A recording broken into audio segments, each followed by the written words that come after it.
du ministère de la Santé à la conférence générale. Docteur Landres, dans un contexte d'évangélisation globale, veut nous parler de considération globale. C'est intéressant pour nous d'entrer en profondeur la méthode du Christ, et surtout le thème de la semaine. Évangélisation globale, c'est-à-dire que en évangélisant, c'est pas aller, on prêche quelques baptêmes, 10, 50, 100, etc. Ok, Jésus va revenir, c'est bien, on ne dit pas que c'est mauvais. Mais comme on a vu, ça va. Jésus, en prêchant, s'occupait des besoins des gens. Nous devons montrer de l'intérêt pour les besoins de la population, pour les besoins des gens, pour les besoins des citoyens. Et leur faire comprendre que Dieu s'occupe d'eux dans tous les aspects de la vie. Et c'est important pour nous de comprendre l'évangélisation en ce sens. Aller vers les autres et leur dire tous les problèmes qu'ils ont, Dieu s'intéresse à ces problèmes. Dieu peut et veut apporter une solution. Et lorsqu'ils sont dépassés, Dieu n'est pas dépassé. Et si Dieu nous fait grâce de mettre la main à la pâte pour les aider, pour les accompagner, il faut les faire. Il faut le faire. Il faut assister les gens, accompagner les gens. Et c'est ça le missionnaire dans l'évangélisation globale, c'est l'être tout entier. Mais on va parler de considération globale. J'aime beaucoup l'introduction du frère Landres. Le docteur Landres nous raconte un bon matin, il avait une intervention chirurgicale dans un hôpital. Il doit intervenir pour opérer une patiente. Et au moment de laisser la maison, son téléphone a sonné et on l'a appelé pour lui dire qu'une autre patiente est rentrée d'urgence à l'hôpital. Il doit voir cette patiente avant de procéder à l'opération. Maintenant, il a appelé à l'hôpital pour dire qu'il va arriver un peu en retard, mais il serait là à temps. Et que la patiente qu'il doit opérer, on peut rentrer dans le bloc opératoire, faire tous les préparatifs, anesthésier la patiente, qu'elle puisse s'endormir, et à son arrivée, il va intervenir directement. Ok.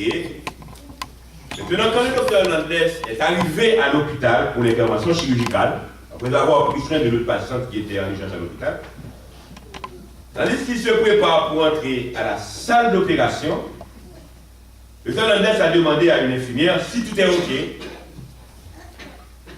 Est-ce que l'anesthésie de la patiente qu'il doit opérer est déjà endormie?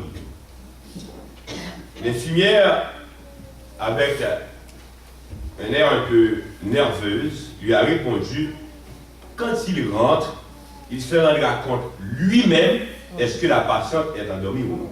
Oh. Ok. Il est rentré dans le bloc opératoire. Grande a été sa surprise de voir que dans la salle d'opération, il a vu la patiente couchée, éveillée.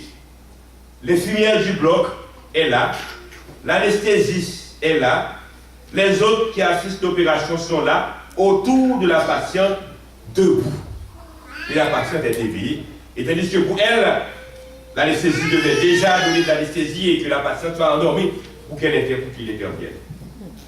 Lorsqu'il leur a demandé qu'est-ce qui est arrivé, et l'infirmière en chef lui a répondu, eh bien, posez cette question à la patiente. Et cette dame qui devait être opérée ce jour-là répond à Dr Landres avec beaucoup d'amabilité et un sourire sincère aussi. Elle a répondu, on m'a dit toujours, docteur, que vous priez avec vos patients avant l'opération. Je veux que vous priez avec moi. Et le docteur Landres a prié avec cette dame. Et c'est à ce moment qu'il a pris conscience du concept de l'évangélisation globale.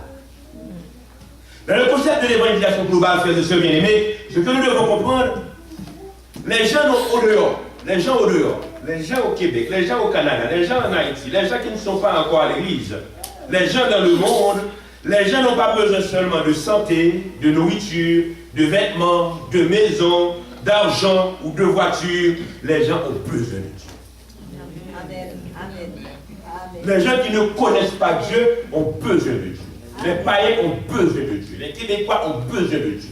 Les Canadiens ont besoin de Dieu. L'homme a besoin de Dieu. Amen. Avez-vous besoin de Dieu? Amen. Nous avons besoin de Dieu. C'est un besoin pour l'homme. David écrit, sentez et voyez combien l'Éternel est bon. Dieu est bon pour Israël. Dieu est bon pour l'homme. Il y en a qui ne sont pas à l'église, mais qui sont conscients qu'ils ont besoin de Dieu. Amen. Pour que le Seigneur nous fasse grâce de nous diriger vers eux. Il y en a d'autres aussi qui ne sont pas conscients qu'ils ont besoin de Dieu. Mais même lorsqu'ils ne sont pas conscients qu'ils ont besoin de Dieu, est-ce que cela signifie vraiment qu'ils n'ont pas besoin de Dieu? Les gens ont besoin de Dieu. Pour savoir ou bien maîtriser ce concept que l'homme a besoin de Dieu, il faut au moins aller à la création, à l'origine de l'homme, pour voir ce que l'homme est de la réalité. On peut venir avec plusieurs théories, mais nous croyons de manière ferme que c'est Dieu qui a créé l'homme. Et en créant l'homme, allons dans Genèse 2, verset 7.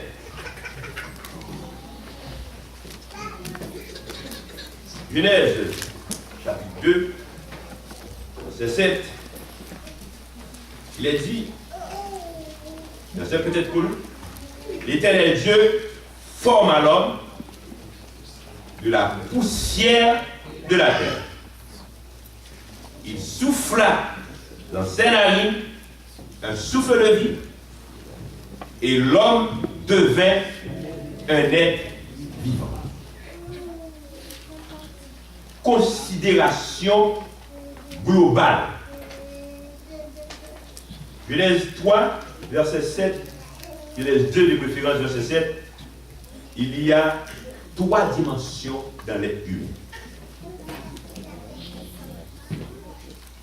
Et pour que, dans la considération globale, pour qu'un homme soit équilibré, on doit répondre aux besoins de ces 3 éléments. 1, l'homme est formé de quoi? De la poussière de la terre. La poussière de la terre, c'est le corps. La poussière de la terre, c'est le physique. On a besoin de manger, c'est le corps. On a besoin de vêtements, c'est le corps. On a besoin d'une maison, c'est le corps. On a besoin d'une voiture, c'est le corps. Il faut répondre aux besoins du corps. Santé physique, c'est le corps.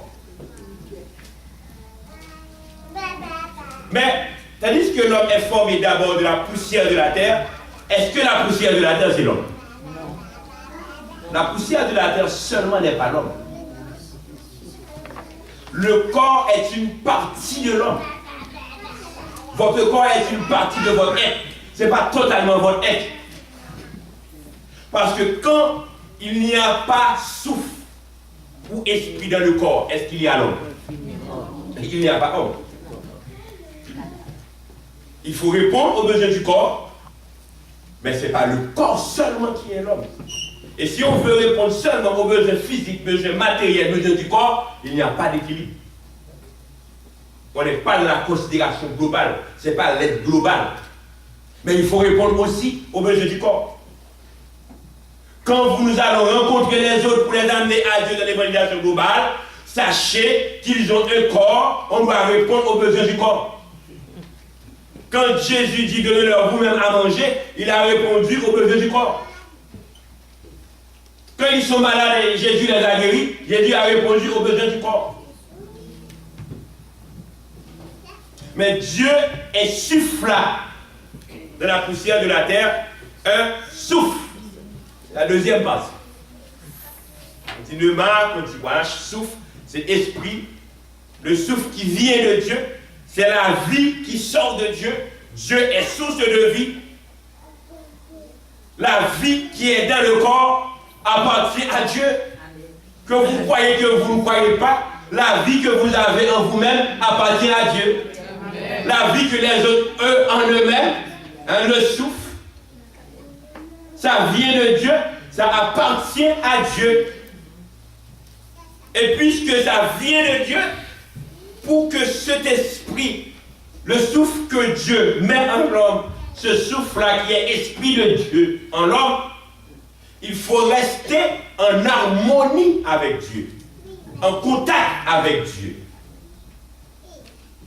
pour que spirituellement, l'esprit qui est en l'homme soit soigné.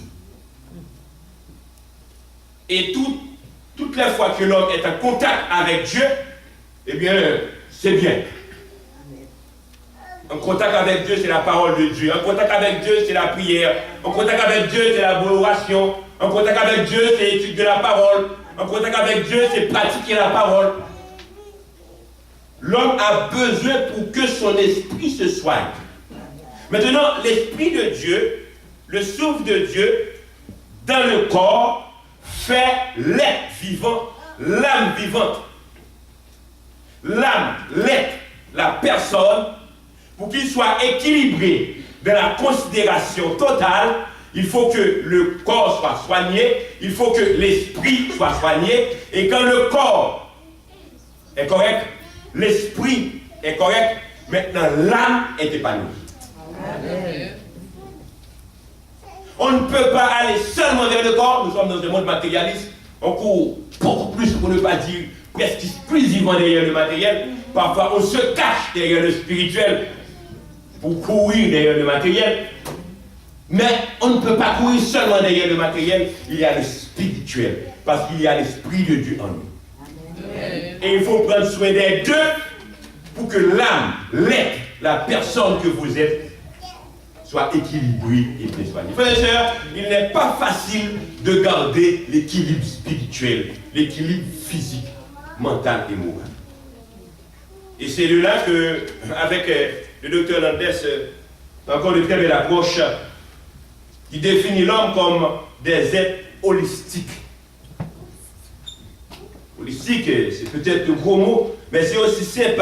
Holistique vient du grec holos, qui signifie le tout, la totalité. Ce terme désigne toutes les approches de la vie. Toutes les approches de la vie. Et c'est là qu'on va démystifier certaines choses. Dieu est intéressé de tous les détails de la vie de l'homme, de la vie de ses enfants. Amen. Tout ce qui nous concerne, concerne notre Dieu. Nous sommes un être holistique. C'est Dieu qui nous a créés de la totalité, de la globalité. C'est tout notre être qui concerne Dieu. C'est pas ça, c'est spirituel. Ça, c'est pas spirituel, Dieu n'est pas concerné. Bien, on est perdu là. Si on dit c'est pas spirituel, Dieu n'est pas concerné, qu'est-ce qu'on va faire? On va se jeter au dehors. Tous nos besoins matériels, on les porte vers Dieu. Parce que l'homme, dans sa totalité, dans sa globalité, c'est le corps, l'esprit et l'âme. C'est Dieu qui donne le corps, c'est Dieu qui nous donne l'esprit. Et c'est avec le corps, l'esprit, Dieu forme l'âme, Dieu forme notre être, ce que nous sommes. Nous sommes des êtres holistiques. Et pourquoi 3 Jean 2, les ancêtres nous avons choisi ce soir pour verset de base? Bien-aimé, je souhaite que tu prospères à tous égards. Dans notre milieu, nous aimons beaucoup la deuxième partie. Sois en bonne santé quand nous prêchons sur la santé. Mais le verset dit, je souhaite que tu prospères à tous égards. Prospérer à tous égards, Dieu veut que nous soyons bien. Dieu veut à l'université que vous soyez réussis et que les enfants de Dieu soient parmi les meilleurs. Amen. Parfois, on a un petit peu de préjugés par rapport aux gens qui ont de l'argent. On a peur de voir les gens qui ont de l'argent. C'est une bonne chose que les enfants de Dieu ont de l'argent. Hello, vous êtes d'accord? Yes. C'est une très bonne chose que les enfants de Dieu ont de l'argent.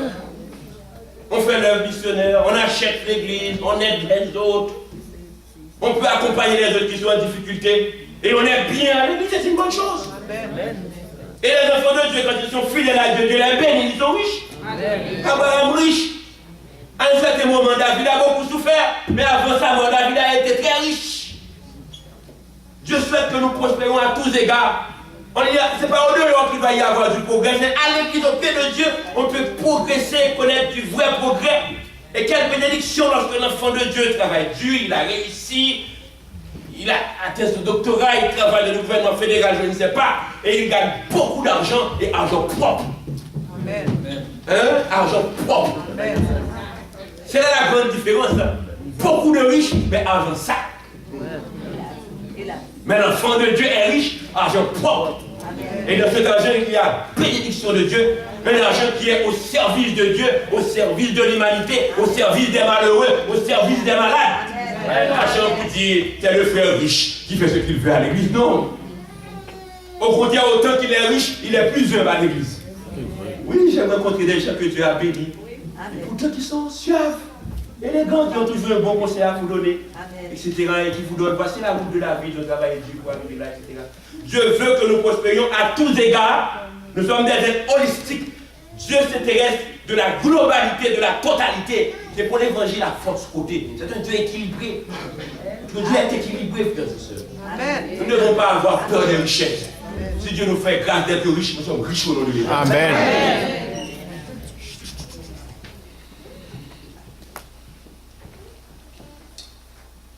On doit considérer l'être humain dans sa globalité, dans sa totalité.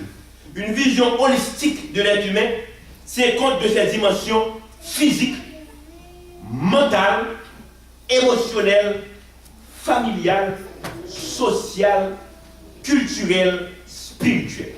Amen. Et Dieu s'occupe de tous ces aspects. Et tout conduit vers la spiritualité. Et dans Genèse 2, verset 15, l'Éternel Dieu prit l'homme et le plaça dans le jardin d'Éden pour le cultiver et pour le garder. Après avoir créé l'homme, corps, esprit, âme, en plaçant l'homme dans le jardin d'Éden, Dieu a répondu à tous les besoins de l'homme. Tous les besoins, physiques, mentaux, moraux, émotionnels. Pour travailler dans le jardin, et l'homme doit se nourrir des herbes des champs, des plantes, des céréales, etc., que Dieu avait ordonné de manger. Dieu donne la nourriture. Les besoins physiques. L'homme fait de l'exercice. Les besoins émotionnels. Après avoir créé Ève, et quand Adam dit, voici l'os de mes os et la chair de ma chair, besoin émotionnel d'Adam est comblé. Besoin affectif d'Adam est comblé. Besoin social. La famille, c'est la cellule de base de la société. La société commence là. Besoin familial. Besoin culturel. La culture, c'est la culture de Dieu. Besoin spirituel. À chaque fois qu'ils sont en contact avec Dieu, ils sont comblés spirituellement. À chaque fois que Dieu vient dans le jardin, ils sont comblés spirituellement.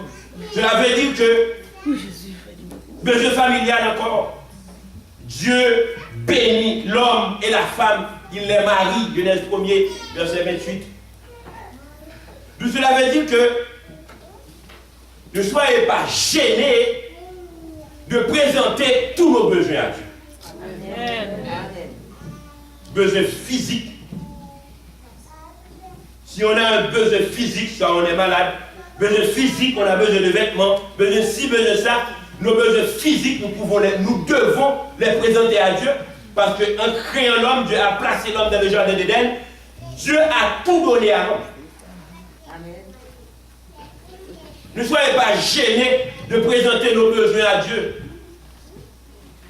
Parce que ce qui est intéressant dans la considération globale, tandis que nous avons pour devoir de prêcher une évangile globale, évangélisation globale, apprendre aux gens que ce n'est pas seulement on vient à l'église samedi matin, on chante, on prend 2 heures de temps et on rentre à la maison et ensuite le reste de la vie. Dans toute la vie, Dieu est là. Et dans tout ce qui nous concerne, Dieu nous accompagne, Dieu est avec nous et Dieu est son charge. Si nous devons prêcher aux gens l'évangélisation globale, nous devons vivre l'évangélisation globale. Amen. Comment vivre l'évangélisation globale? Tous nos problèmes, tous nos soucis, tous nos besoins, mentaux, physiques, moraux, spirituels, familiales, nous les présentons à Dieu. Amen. Dieu a intérêt de voir la réussite de nos familles. Parce que quand les familles de l'Église vivent bien, le nom de Dieu est glorifié. Amen. Dieu a intérêt de voir que nos enfants restent à l'Église. Et si nous collaborons avec Dieu, nous prenons nos responsabilités, Dieu va les garder à l'Église. Amen. C'est pourquoi nous devons vivre l'évangélisation globale et savoir que Dieu s'intéresse à tout ce qui nous concerne. Tandis que nous allons vers les autres, sachant que c'est de la globalité, Dieu veut les sauver. Il y a des tabous parmi nous. Des tabous, et c'est le plan de Satan. On a tendance à considérer le corps comme sale, comme si le corps c'est sale, c'est souillé. C'est l'esprit qui est bien, c'est l'âme, etc. Ce n'est pas biblique. Ça, c'est pour les autres qui sont dans les sectes, dans la magie, dans les sociétés mystiques. Le corps est sacré, frère. Amen. Le corps de quoi est le temps de cet esprit? Dieu veut habiter le corps et le corps est sale. Avant que le corps soit sale, l'esprit est sale d'abord. L'esprit est d'abord sale avant le corps. Quand l'esprit est nourri de beaucoup de saleté que Satan nous bombarde, films porno, lecture dépravée, mauvaise musique. Maintenant, quand l'esprit enregistre tous ces éléments, il pousse le corps vers ces choses-là, et maintenant le corps le détruit. Et tout comme parfois aussi, quand nous jetons le corps dans beaucoup de choses qui ne sont pas correctes, on mange de tout, on boit de l'alcool, on prend de la drogue, maintenant ce corps-là va réagir, va dominer l'esprit et va pousser l'être vers des choses négatives. Cela veut dire que c'est l'être global, c'est l'être total. Il faut que l'esprit soit bien soigné, il faut que le corps soit bien soigné pour que l'équilibre soit parfait. Et en ce moment, nous collaborons avec Dieu pour notre croissance spirituelle. Amen. Parfois, ce n'est pas suffisant. Vous savez, la vie éternelle, lorsqu'on est sincère, on veut servir Dieu, on se confesse, Dieu nous sauve. Amen. Mais dans la course de la vie, il y a des négligences qu'on fait. On ne respecte pas les lois naturelles que Dieu place. On ne collabore pas avec Dieu, on va beaucoup souffrir. Alors on vit mal, on ne respecte pas les lois de la santé, on ne prend pas soin du corps et on est frappé par des maladies qui sont les conséquences naturelles de nos négligences. Alors, vous pensez la prière malgré où? Hein? Vous savez que c'est sale cette eau, on ne va pas boire cette eau. Hein? La semaine dernière, j'ai été visiter une sœur de l'Église protestante, des enfants adventistes. Elle m'a dit, oh, j'ai fait une imprudence. Et c'est ma gourmandise. Pourquoi? Elle fait d'allergie à tout produit laitier. Elle fait aussi d'allergie à la farine. Et pourtant, au gâteau, fromage, Dieu était dit dans le gâteau fromage. C'est avant de mourir. Certainement, il a dit c'est la grâce de Dieu parce qu'elle ne peut pas respirer, etc. C'est d'urgence à l'hôpital. D'urgence à l'hôpital. Alors, vous savez que vous avez un problème d'allergie.